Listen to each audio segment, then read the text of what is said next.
Okay, my name's Will Keller, and my website is naturalfreedomleague.com. I'm very grateful to be here today and speaking to you all, so thank you very much for your time and attention. Now, I know we're all freedom-minded in some form or fashion, but what I'm focusing on today is the causal factors of what's going on. So, before I begin, a lot of the information that I'm going to speak about today is going to test your belief systems and your worldview. A worldview is how you perceive the world and how you think it operates. So, I'm going to ask, take in the information, try to set aside any emotions that you might feel, and just listen to the information as I deliver it, and then later on we can answer questions and you can do some deep introspection on the actual material. So when we think about what's going on today, there's so many narratives, and it seems like they're speeding up and they're changing, right? There's different rabbit holes people can go down to, and people have different ideas of what's going on. But I'm going to focus on the root of the problem, because all the narratives are all just the effects of what's going on. The manifested reality is the realm of the effects, meaning it is already manifested here. There is a realm of causal factors, the causal realm. This is the realm of mind. So, we need to get to any problem, we have to have a correct diagnosis. We need to get to the why. Why is something happening? So if we say we want something, it could be, I want good health, we want freedom, right? There are requirements for the change. We need to get to the why, the causal factors, the root of the problem. So, and even a diagnosis is its discomfort, which I believe being uncomfortable is a good thing, because this is where the lessons are, this is where we learn, and then we can grow from there. So when I see the world and observe what's going on, it's clear that there's a lot of confusion on just reality in general. People look to external sources, government institutions, for answers, right? And again, time after time, there's manipulation, there's lies, and there's control. But reality is the solutions are in each and one of us. And we're going to talk about that today. So, we all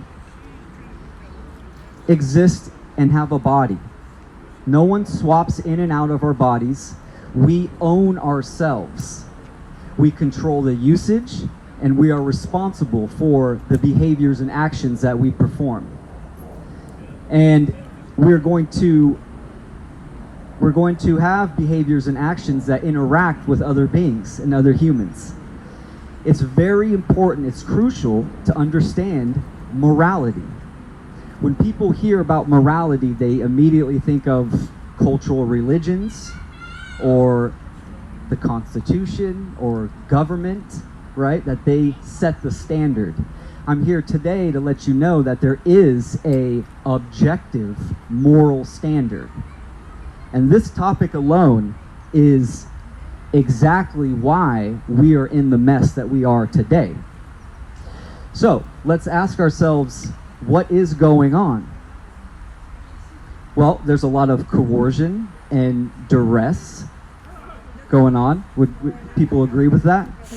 Yeah? Deception, absolutely. So, we need to ask ourselves, why? And this is because the majority of people, the majority of human beings, do not understand objective morality. Now, objective morality is based on rights, natural rights, human rights, the behaviors that we take and interact with other beings. So what is a right? A right is any action that does not initiate harm to another sentient being. Now, most people would agree with that, right? If you're initiating harm or aggression, it is immoral because it's causing harm. This is across the board. But when we apply this to the world, and this is where it gets a little confusion, because people don't hold government and its institutions to the same standard. People think that government and government agents are above the majority of people, that they have a moral authority over others. So, we think about freedom. What is freedom? Freedom is unrestricted free will expression. That's the actual definition. So if we ask ourselves today, are we free to express ourselves without harming others? And the answer is no, absolutely not. You have to have a license to drive. You have to have a license to work. And all of these things, permits. So what that is, there's another definition for that. And that definition is called slavery. The definition of slavery is a claim of ownership upon another person or their property. Property is just an extension of the individual. So this is, now we're getting down to the causal factors, right? What's that? Absolutely, yeah. Time and labor. Anything that an individual creates is an extension of them. It's their creation. So the fruits of their labor cannot be taxed, which it's good that we understand language and we do not use euphemisms, because it's not taxation, it's theft.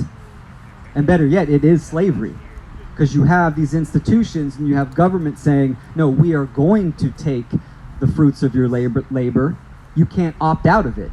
This is a direct claim of ownership on the individual and the people. This is tough for a lot of people to understand, but that's the fact of the matter. We've been conditioned and programmed for so long, our whole lives, that the way the world works, it just is. This is how it is. This is how it's always been. But the answer is higher consciousness, higher awareness. This is what I'm talking about today. Consciousness is the ability for a being to recognize patterns within oneself and its environment. So it's pattern recognition. How do we increase our pattern recognition? We take in information. We take in knowledge. So there's requirements for change. And those requirements are knowledge.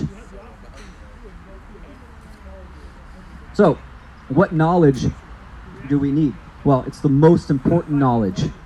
It's self-knowledge. The most important knowledge is knowledge of self, how the human psyche and the body operates, and the knowledge of the laws of nature, meaning how this reality, the natural world, how it truly operates. They're one and the same. So this is the most important information. It's also it has been the most hidden or occulted. Occulted means hidden information. And this body of knowledge is the information that all the distractions are there for you, for all of us. The media, culture, the institutions, they are there to program and control the mind. So the majority of people do not understand who they truly are, how they operate, and how the natural world operates. So the laws of nature, I call it natural law. It has many names: cosmic law, universal law, spiritual law, karmic law. So these are all the same things. Now, natural law, the category is vast. These laws They apply to everyone and everything. This is the boundary conditions upon how the universe is constructed. These are the boundary conditions. They're a binding, immutable, non-man-made. Human beings did not create the laws of nature. We did not create the natural world. The word natural means of or related to creation. So, is there a higher power? Absolutely. It is creation. Whatever term that you give it, that's an individual relationship, but there is a creator, a supreme energy source. This is what the natural world is, and this is what created the laws of nature. So why is this important? It's important because most people live their lives and they perform certain behaviors without understanding the effect, cause and effect. So there's many principles when it comes down to the laws of nature. Mentalism, all is mind, the universe is mental. Correspondence, as above, so below, as within, so without. Polarity, vibration, rhythm, cause and effect, and gender. These are metaphysical, meaning beyond physics, metaphysical energetic laws. They cannot be seen with the human eye, but we can observe their effects. This whole reality is based on causality, so it's all about cause and effect. You perform an action, there will be an equal effect. The energy that you put out, there'll be an equal return. So this goes hand in hand with natural rights and what's going on today. The majority of people on the planet have a false belief system, and that dictates their behavior, which actually manifests the condition that we're in. We are not individual creators. I'm not creating my reality or anyone else's reality, and vice versa to all of you.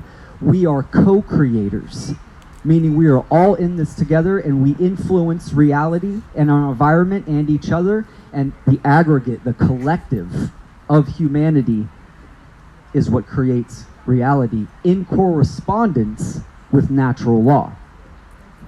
So, this is really important because if the majority of people have an incorrect belief system or ideology, it's based upon moral relativism. It's based upon the belief in human authority.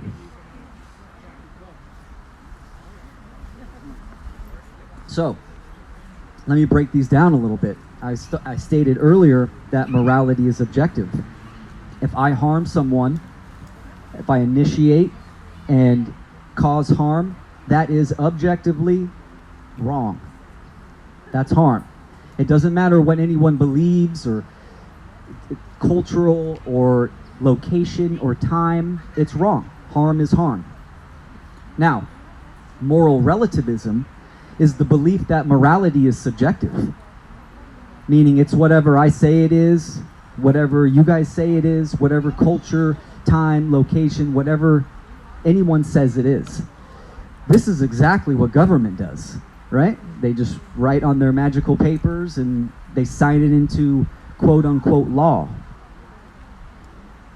which at the highest levels, the people you don't see on TV, the people that do not have social security numbers, these people know this information through and through, and it trickles down, and they use this information to manipulate the majority of people to create the reality that they want.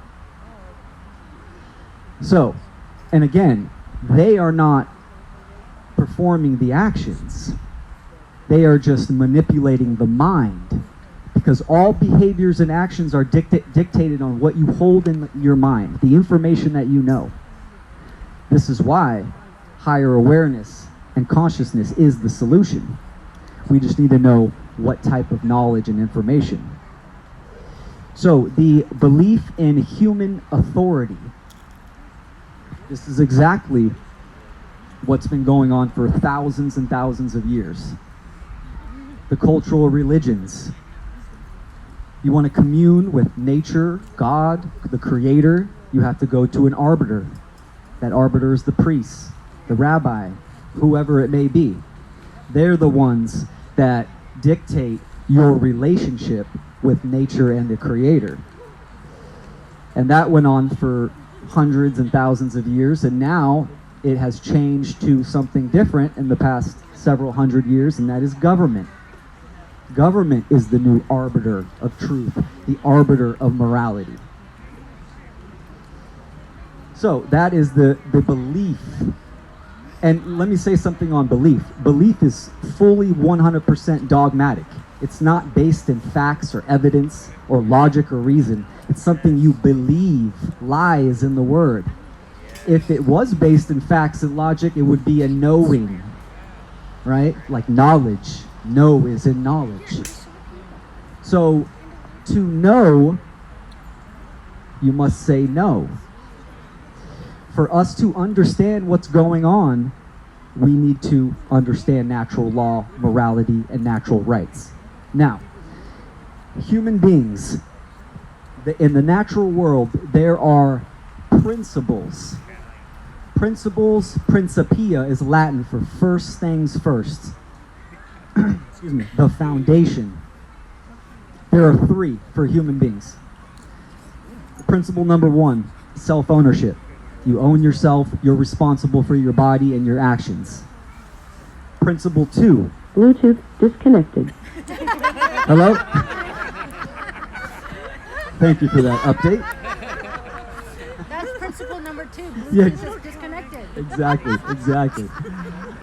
That was great. Principle number two is non-aggression. A lot of people that consider themselves libertarians know the NAP, the non-aggression principle. You owe everyone one thing, and that is do no harm. That's what you owe everyone. Do no harm. That's the sacred feminine principle. Is that? Nice. Excellent. The third principle, which is just as important, one does not precede the other. These two principles, or three principles, this is the trinity of sovereignty. The third principle is, if harm is initiated upon you, you have the right to defend yourself. In the natural world, this is the sacred masculine. These two principles must be wed together. This is called the alchemical wedding. The sacred feminine and the sacred masculine come together, which gives you sovereignty. So, we need to understand these principles. They're extremely important. Now, let's apply them to the real world.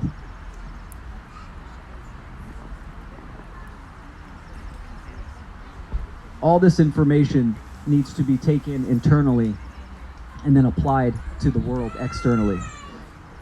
So we know these three principles. These are absolute truths in the natural world: self-ownership, non-aggression, and self-defense. So we look at the world and we see that we have government institutions. And let me back up. What is government? The word government is Latin, gubernare. It means to control the mind. This is the literal etymology of the word. To control the mind. So, very important. If you control the mind, you control behaviors and actions. Now, government is not an entity. It is not an entity in the real world. You cannot see it. It's not there. It's not this huge giant or boogeyman. What it is it's human beings that hold a belief system. And then they identify as someone that is government. I call myself government. So they have an ego identification to this title, which they feel puts them up on a pedestal, and they can violate people. The word violence comes from violate. To violate what? To violate natural rights. So the enforcers of government, the ones that are actually causing and creating the action, they're performing the action, are who? They're the police and the military. Not just, but these are the strong arms of government institutions. These people do not understand natural rights. They do not understand the natural world. All they understand is to follow orders, follow the dictates of their masters, and then they will harm other human beings. There are other order followers as well. Doctors, nurses, teachers. Following orders is the destroyer of freedom. Nazi Germany would not have happened if there was no order followers. Who is more morally culpable? Meaning, who is more responsible for actions that are performed? Is it the order giver or the order follower? The order giver says, go jump off the bridge or push this person off a bridge. The order follower says, okay, and actually pushes the person off the bridge. Obviously, the order giver is not a good person, right? But the order follower, the one that pushed the person off the bridge, is 100% responsible because that person performed the action, took the behavior.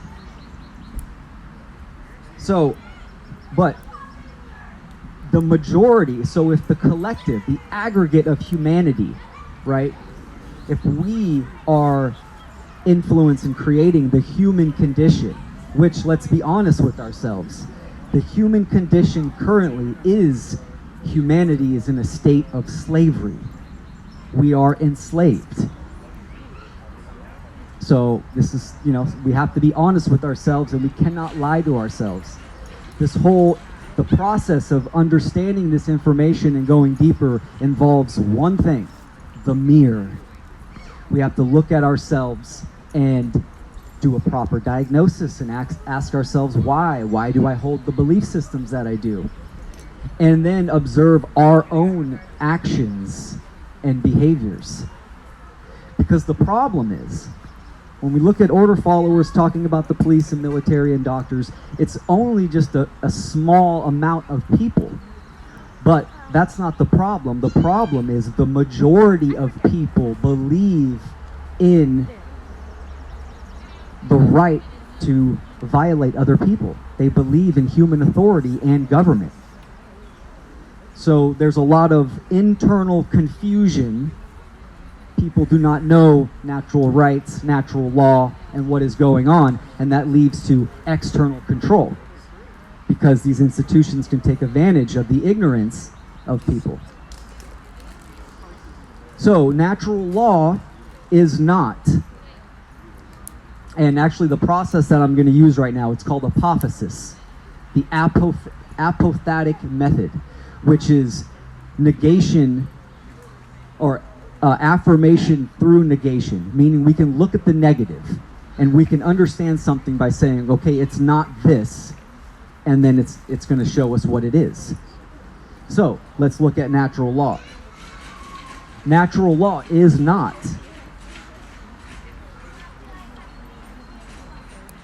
man's law.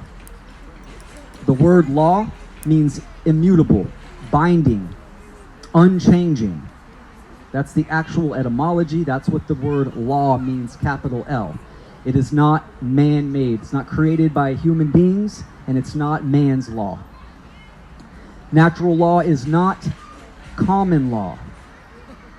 Common law, sovereign citizens, all this information, it has the natural law that I'm talking about is the foundation of reality. Common law is trying to work within a human-based system using human-created mechanisms and try to use a foundation of natural law, cosmic law. So they recognize the principles and all that stuff. But the natural law that I'm talking about is outside of human creation. Natural law is not the law of the jungle. Has nothing to do with Darwin, survival of the fittest, or anything. So again, this is metaphysical, energetic laws. So if we use the apothetic method on natural rights, so we can be clear on what rights are. What is a right? A right is any action that does not cause harm to another sentient being. If we use the apothetic method and we look at rights, we can sum them down to actually one, but we can talk about 7. Murder, rape, assault, trespass, coercion, theft, and willfully lying or deception. So all of these are a taking of something. Taking of life, taking of property, taking of security, etc. So we can sum wrongdoings down to one thing: theft. That's it. So as we exist in this natural world, we have one thing that we need to do, and that is do not steal. Most people would agree with this, but we need to apply this information to what's going on and hold people to a certain accountability and responsibility. The word responsibility means your ability to respond to what? To a situation, to your ability to respond to the natural world and how we operate within it. So let's talk about solutions. What can we do? I hear this a lot. People go, wow, that it's great, but what can I do? What can one person do? And we can do a lot. I'm up here today giving you a very introductory lecture or talk on this information.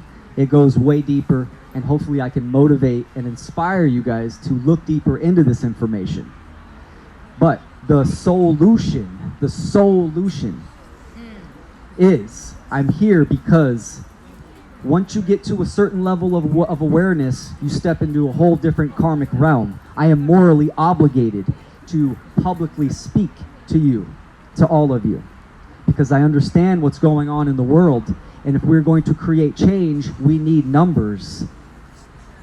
We need more people to understand this information and use their voice. It's so important to use our voice. This is how we can convey the sword of truth. The voice of lies and deception is way louder. So we need to use our voice. If we don't use our voice, if we don't stand up and talk publicly and teach, then it's going to get really bad, kinetically hot. Those who understand self-defense. So we need to change this in mind so people can change their behavior. So the solution is to, 1, understand this information deeply and take it in internally. Take it in ourselves and do that process of shadow work where we shine light to the dark aspects of our own consciousness and our own being, to remedy that and then adjust our behavior and actions accordingly. So it starts internally. And then second, once we do that internal work, now we can step into the external, and that is speak publicly and become an educator. This is what the one great work is. The great work is the internal process. It's the hardest thing to do for most people, is to look at themselves in the mirror and look at those dark aspects and ask themselves, why do I believe the things that I believe? And are my actions immoral and causing harm? What do I support and condone? So maybe someone that's, an order follower in the police or military, yes, quit your job. Absolutely. So becoming an educator, doing the one great work, is to end human slavery. This is what we're doing. Now, I can't force anyone, I can't force any of you to do the internal process, to change your behavior. You guys have free will. This is part of reality. We have the random component of free will, and we have the determined component of natural law, meaning we have choice. And through that choice, there will be an effect, a consequence. Negative or positive, always going to be a consequence. So, it's important to understand that if we don't do anything, there is the law of freedom in natural law, which is ultimately cause and effect. The law of freedom states, as morality in the aggregate of a society decreases, that society becomes more enslaved. As morality increases in the aggregate of humanity, then that population or society becomes more free. By law, this is cause and effect. This is how it works. So, I can't force anyone to do the work, but what I'm here to do is to try to inspire people. This is what I do with my content. I focus on all this information. I focus on conscious parenting.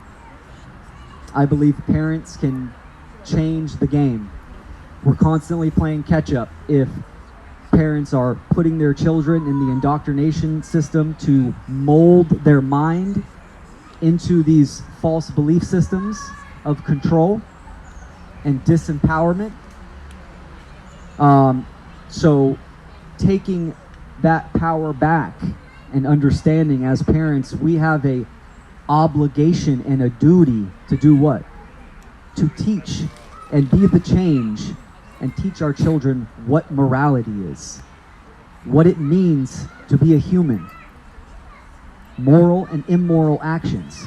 They don't teach this stuff in school on purpose. They don't teach this stuff for sure.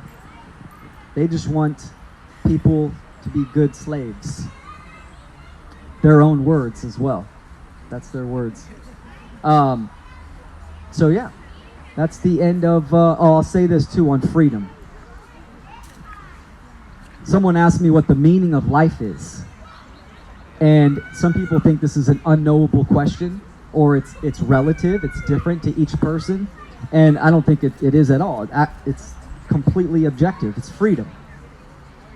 You exist in this reality to accomplish your dharma, your sole purpose. This is a schoolyard. We're here to learn how to be moral, to lower entropy. So if you don't have the freedom to express yourself and achieve your sole purpose, then what is life all about? Control and slavery. That's not what the natural state of reality is about. So the meaning of life is freedom, and it's worth fighting for, especially for our children.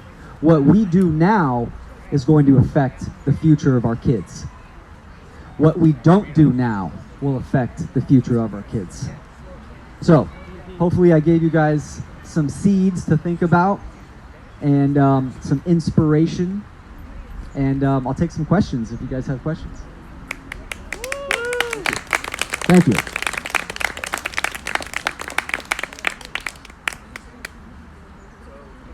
This kind of all started with the Magna Carta. So the Magna Carta, the Constitution, this is all in the realm of human beings creating their system of control. So even the Constitution, right? Well, the Magna Carta being what we did in terms of trying to create equal, like as a human being, you're born with some God-given inalienable rights, like freedom, right? Like we're talking about. Yeah. So the Magna Carta was the first time that the people kind of rose up against this system that you're talking about now, right? And then they kind of systematically taken it back since then. Well, those are like stepping stones of consciousness. So for instance, the Founding Fathers. The Founding Fathers are a stepping stone of consciousness with the Constitution. The Founding Fathers were deists. They were not Christians. They understood that there is a higher power in nature. They called natural law, they called it the laws of nature. There's many quotes where they quote that. But it's still a human-made system. They're still creating government through there, even though they talk about certain principles in the Constitution. What I'm talking about, natural law, it's outside Like of Plato's humans. theory of forms, like this ever-changing realm is dependent upon absolute, abstract things that never change. In Exactly. This, okay. Exactly. Yeah. In the mystery traditions, they call it the absolute truth. This is truth. That which is never changes. And it's our goal as human beings to align our perception with the truth, the absolute truth. And that will dictate and align our behavior, and we can be in more harmony with nature herself. So. Yes. What would you say is the best way to teach a young child about morality? Oh, Like excellent. Like a 5-year-old. Sure. Yeah, absolutely. There's many ways to do it. I think kids can understand morality very young. They understand when they take a ball from someone, right, from another child, then that is wrong in most cases. It's easy to explain. Say, this is her body or this is his body. You can't harm the other person. Natural law principles, mentalism, correspondence, polarity, this all can be taught even through gardening itself. So I have a 2-part presentation on conscious parenting where I incorporate morality and natural law in there. I highly recommend people check that out. And also my presentation on freedom, the state of freedom, what it is and is not. So yeah, it's the foundation. Self-ownership, very easy to explain to a child. You own your body. And this is something about parents that parents need to understand is we don't own our children, right? We need to understand that we're parenting from an aspect of facilitating and guiding, not ownership. So that's very important. Huge category. Yeah. Anybody else? Any other questions? I do have some postcards, and it's got my website on there. People feel free to check out the website. Cool. Thank you. Thank you so much, Will. It was awesome. And I think we're gonna work with you on those conscious parenting classes because part of our group is we build what we don't call it school, we call it a learning village. Yeah, so we have a lot of parents who are seeking that knowledge. They want to know how to incorporate it, and also just even for the learning village, we have kids from 3 to 11 to 14. So we would love to incorporate natural law in teachings. That would be a lot of. I think it's very helpful to know those things. Thank you again, and I have several announcements before we're gonna enjoy our conversation.